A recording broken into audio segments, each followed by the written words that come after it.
Tu rêves de liberté, d'indépendance? Tu penses qu'acheter ta première voiture, c'est le passage obligé vers la vie d'adulte? Eh bien non, parce qu'en réalité, acheter une voiture trop tôt, c'est le premier piège financier dans lequel tombent la plupart des jeunes. Et dans cette vidéo, je vais t'expliquer pourquoi ta voiture pourrait bien être le plus mauvais investissement de ta vie. C'est parti!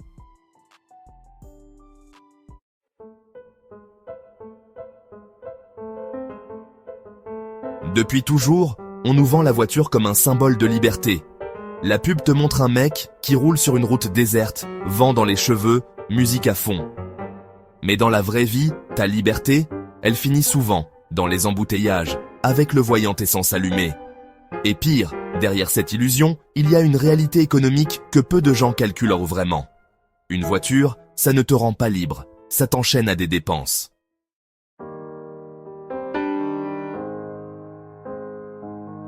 Tu te dis, je vais acheter une petite voiture d'occasion, 6 000 €, ça va.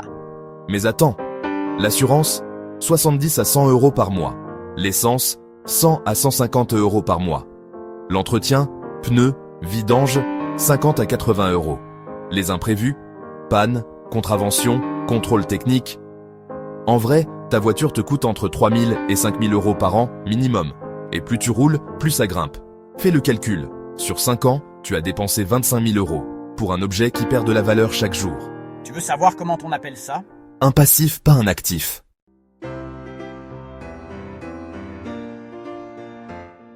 Imagine que tu aies investi ces 25 000 € au lieu de les mettre dans une voiture.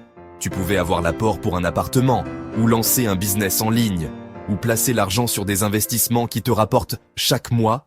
Mais au lieu de ça, tu payes pour quelque chose qui te coûte et qui ne te rapporte rien. Tu travailles pour payer ta voiture, pas pour construire ta liberté financière. Pourquoi on tombe tous dans le piège? C'est simple, on veut aller vite, on veut être libre, montrer qu'on avance, qu'on est indépendant. Mais la vraie indépendance, ce n'est pas d'avoir une voiture, c'est d'avoir des choix. Et pour avoir des choix, il faut de la liberté financière. Et la liberté financière commence avec une seule chose, ne pas gaspiller ton argent dans des passifs.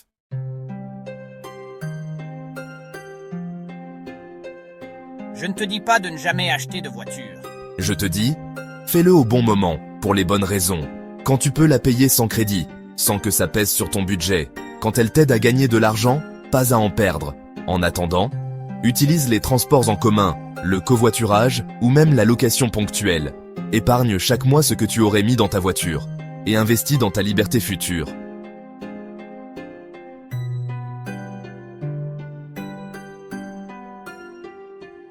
La voiture, c'est le rêve de liberté. Mais mal gérée, c'est la première prison financière des jeunes.